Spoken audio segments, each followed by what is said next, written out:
Hello everybody and welcome back to another session with me, Dr. Papori Barooah. And today in the grammar section what we are trying to do is that deal with a very important topic, subject-verb agreement. Now when we talk about the subject-verb agreement, it's so important that once you start to know about it, once you know about it, if somebody makes a mistake, it really hurts. Right? So it's very important that a subject and the verb agrees with each other. Now what do you mean by that? Now if you look into my earlier lessons, we had talked about how we find out the subject of a sentence, the object and the complement of a sentence. If you want to know more about it or what we had learned in the earlier section, I'll leave the link in the description below. You can have a look and understand how you first of all take out the verb in any sentence given and then ask a WH question before the verb that will give you the subject of the sentence. And if you ask a WH question after the verb, then you're going to get the object or the complement of the sentence. So let's start immediately. So when we talk about the subject-verb agreement, first of all, we take out the verb and we try to see what it is talking about, that is the subject. For instance, if I say in this sentence, I dance, I dance. Dance is the verb, I is the subject. If I tell you, you dance, you are the subject and dance is the verb. But if I tell he, I am the first person talking to you, the second person, and talking about him, the third person. The very basic rule of subject-verb agreement is that in the third person singular, if you are talking about one person, the verb will always take an S.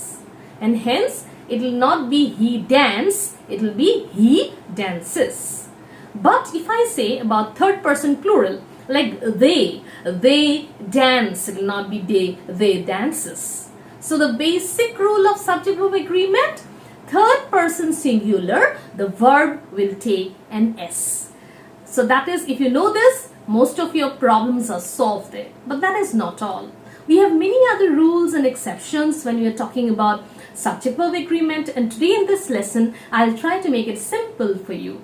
I'll give you one or two exercises, one or two sentences, and try to explain it to you as easily as possible. I hope you enjoy the session. So for instance, one very important thing is that the subject, the verb, right? The verb will mostly be influenced by the subject which is near it. Say for instance, we have two subjects. Say in this sentence, the mayor and his brothers. The mayor is one person and the brother is the next person. So we have we have this particular verb, whatever will follow, is talking about two things. And hence, we have two subjects. So in such a case, what do you think will be the verb there? Is or are? So it's very easy to remember. When two subjects are joined by and, then the verb will agree, or the verb will agree to the nearest, or talk similarly in terms similarly with the nearest subject. So for instance, the mayor is singular, and his brothers is plural. Hence it will be are going to the prison and not is going to the prison. So it's a very clear and simple rule. When you have more than one subject, the verb will agree to the nearest subject if the subjects are joined by and. But if I have this sentence, say his brothers and the mayor. In this case, we have brother and brothers, mayor. Two things are together, two things are there, two subjects are there to be grammatically correct. But there, the nearest to the verb is mayor, and hence it is going to be singular and it's going to be is going and not are going, because it is joined by and. Similarly, if the same thing happens and we are using the conjunction or to join two subjects, say the mayor or his brothers, here too the verb will be plural because the nearest subject is brothers. The mayor or his brothers are going to the prison. And of course, obviously the next follows his brother or the mayor, because nearest is mayor, it's going to be is. It's as easy as that. You just need to be very conscious when you're talking. using the thing. Right. The next rule is that the verb is always influenced by, as I said, the subject nearest, even when we have this particular conjunction, either or, right? Neither, nor, things like that. Then also it is influenced by the nearest subject. Like either my father or my brothers, plural. Therefore, it's are going to sell it, not is going. But if we have things like either my brothers comes first, then comes father. Father is near the verb and hence it is going to be is going to sell it. So this is known as subject-verb agreement, that what type of subject is there will decide what type of verb it will take, whether it will take a singular verb or a plural verb. So again, neither my father nor my brothers. So nor my brothers, plural, and hence it is are going to sell it. Or say neither my brothers nor my father. Here the father is singular, therefore it is going to sell it. So it seems very easy, isn't it? Now let's go the next one. The verb is influenced by the subject nearest to it. This is what I have already told in the last two examples. But there is an exception. Look at this particular sentence. The mayor, as well as his brothers, is going to the prison. Is this sentence correct? Brothers is plural. Hence it should be are going. But that's not correct. Why? Because we have as well as joining the two or trying to bring together two subjects there. But as well as is not equal to and. A-N-D, and hence it is not going to have any influence on the subject or on the verb. Hence, if you have two subjects, here the two subjects are mayor and brothers. If we have these two joined by the word as well as, then the first subject will determine the verb. The first subject is mayor, and hence it is going to the prison. So this is what will happen if you're talking about in the other way also. The brothers is plural as well as the mayor. Here the mayor is nearby but is joined by as well as, which is not equal to and hence brothers is it's going to determine the verb are going. Right. Let's go for the next one, which is another very easy way to remember. There are some pronouns like everyone, someone, somebody, nobody, each. All of these pronouns are actually singular and they'll always take a singular verb. Sometimes when you tell everyone, so we have this feeling that might be should we tell are, everyone, are here, is here.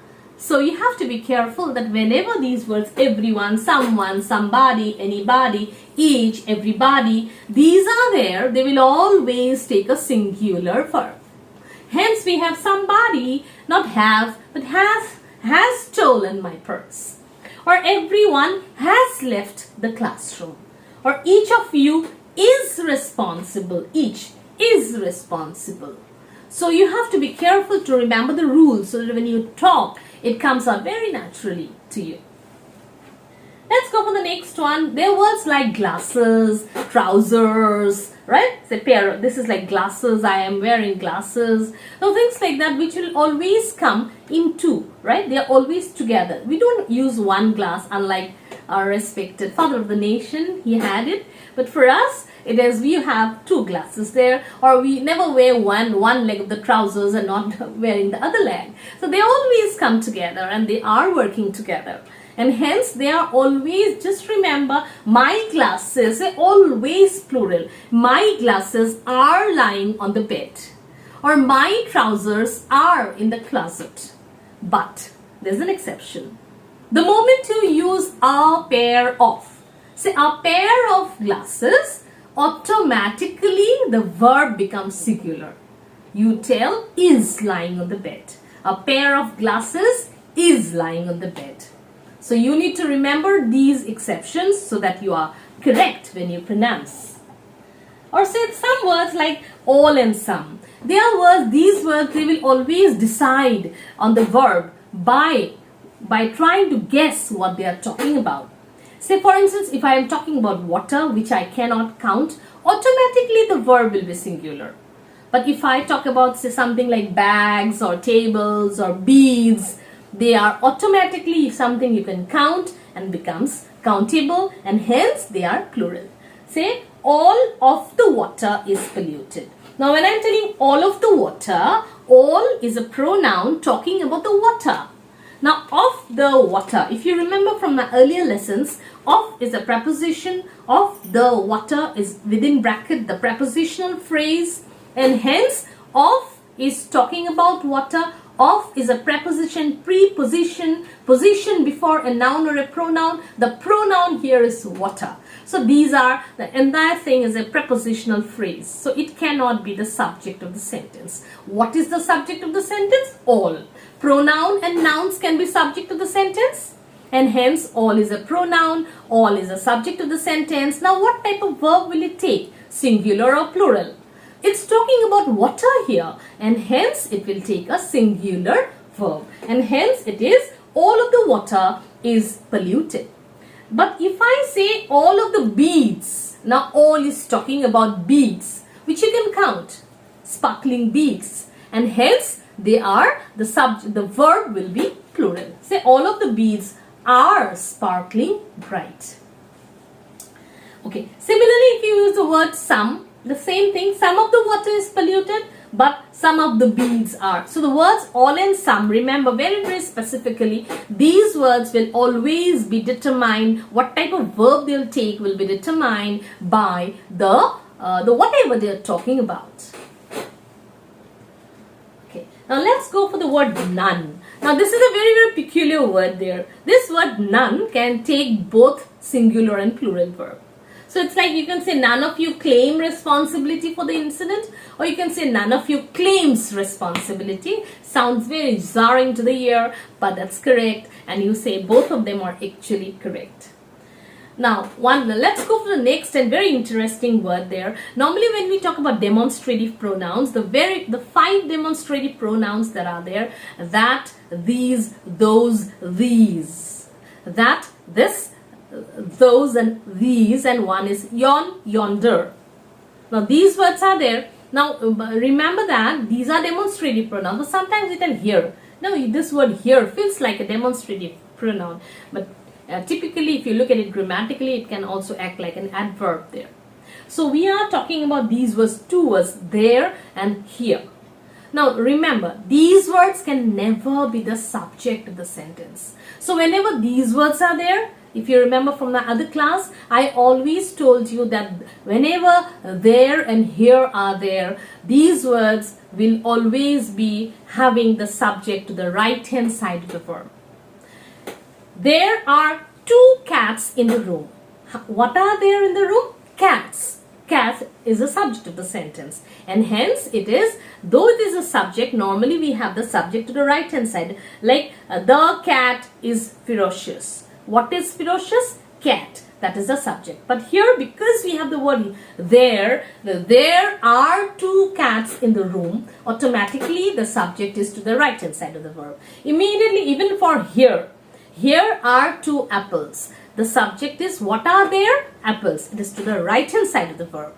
Now we need to remember that whenever there and here are there, they cannot be the subject of the sentence, and the verb that will come is determined by what they are talking about. Like here, cats plural, but cat singular, and hence the first sentence, there are 2 cats in the room, but the second sentence, there is a cat in the room, though both the sentences begin with there. Similarly for here are 2 apples, here is an apple.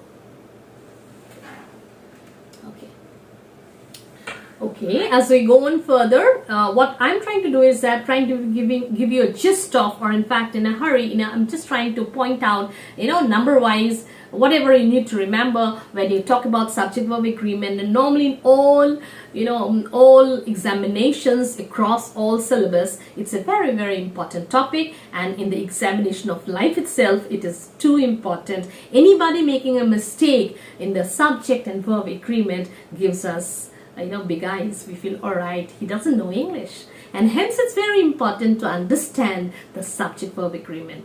And one more thing, like say the word like we have fractional quantities like half of, or say we have a majority of. When they are talking about fractions of something, it will be determined by again what they are talking about. Like here, half of the students, half of is the fractional quantity. What are we talking about? Students, which is plural, and hence we will tell are happy, not is happy. But if I tell half of the classroom, I am meaning the whole unit of the classroom, and hence it's a one unit, and hence it will be a singular verb. Therefore, half of the class is happy or is very happy. And let's go on towards the end now. Here it's very important. Remember, sometimes it might be very confusing. Sometimes we might have again two subjects, but one thing, be careful if it is not joined by and or.